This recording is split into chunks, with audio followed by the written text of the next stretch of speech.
Hello students, good morning. Welcome to our channel personal tutor. आज मैं आपके लिए लाई हूँ छत्तीसगढ़ बोर्ड कक्षा 6 की हिंदी से एक और कहानी जिसका नाम है आलसी राम। इसे लिखा है श्री नारायण लाल परमार जी ने। शुरू करते हैं आज के कहानी को। अंगद उसका नाम था। यथा नाम तथा गुण वाली कहावत उस पर पूरे 100 पैसे ठीक उतरती थी। जहाँ बैठ जाता फिर उठने का नाम न लेता, न घर की चिंता न खाने पीने की। बेचारी पत्नी गांव का कूटना पीसना करके किसी तरह बच्चों का पेट पालती और पति की राह देखा करती। अंगद कभी घर जाता, कभी किसी के चौरे पर ही सोया करता या चबूतरे पर ही सोया रहता। लोगों को आश्चर्य होता यह देखकर कि गांव का यह स्वस्थ प्रसन्न युवक इतना आलसी क्यों है। बात किसी की समझ में ना आती। कभी कोई पड़ोसी उसकी पत्नी से कहता कि अब यदि घर आए तो उसे भोजन न देना। कभी उसके लिए दरवाज़ा बंद रखने की तरकीब दी जाती, परंतु अंगद पर उसका भी कुछ असर ना होता। न वह जेठ में सूखता, न भादों में हरा होता। किसी ने उसे काम पर बुलाया तो ठीक, न बुलाया तो ठीक। न किसी से राम रमोबल, न किसी से दुश्मनी, बस अंगद अंगद ही था।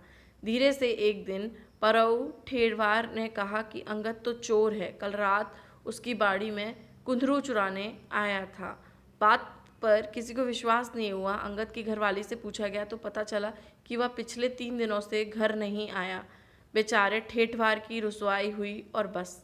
परंतु अब अंगद के पीछे काफ़ी नज़रें लगी हुई थी। लोग सोचते कि वह प्राय घर नहीं जाता, खाने के लिए कभी कभार काम के एवज में कुछ दे देता था, परंतु उतने से ही इस जवान शरीर का पोषण भला कैसे हो सकता है। परंतु अंगद था कि राग द्वेष से परे जिए चला जा रहा था। भादों की रात थी, पूर्णमासी थी, परंतु बादलों के कारण धूप अंधियारी छाई हुई थी।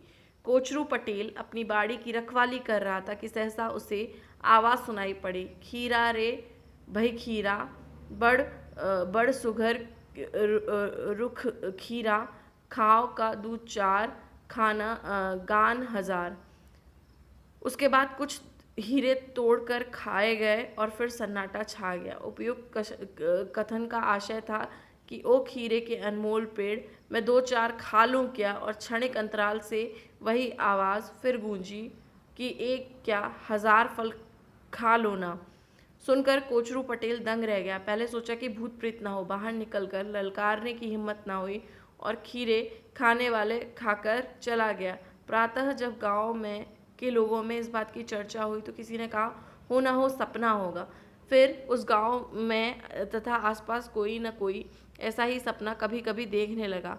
माघ आ गया, कछार में कलिंदर लगाए गए, रखवाली होने लगी। एक रात महंगू ने अपनी बाड़ी में सुना, कलिंदर रे भई कलिंदर, पाके हवस्ते सुंदर, खाओ का दूध चार, गान न गा हजार। ओ भाई कलिंदर, तुम सुंदर हो। कलिंदर यानी तरबूजे को बोलते हैं। पक चुके हो, खा लूँ क्या 2-4, एक क्या खाओ न हजार। ऐसा बाद में आवाज़ आई उसके रिप्लाई में। और उसके बाद 2-4 कलिंदर तोड़कर भागने की आवाज़। इस घटना के बाद अंगद जो चोर सिद्ध कर दिया। बेचारा गांव की पंचों की बैठक हुई। आखिर इस अंगद को क्या सजा दी जाए, दिखने में तो चोर नहीं दिखता। आखिर पंच साहब ने पूछा अंगद से, तुमने चोरी की है या नहीं। मैंने तो पूछ कर ही फल तोड़े थे, अंगद ने कहा। किससे पूछा। पेड़ से, अंगद ने कहा। पेड़ भी बोलता है क्या। अंगद ने इसका कोई जवाब ना दिया। काफ़ी सोच विचार के बाद अंगद की सजा तय हुई जो गुप्त रखी गई। दूसरे दिन कोचरू पटेल की बाड़ी में गांव के लोग इकट्ठे हुए। अंगद को एक रस्ते से बांधा गया और आहिस्ते से कुएं में उतारा गया।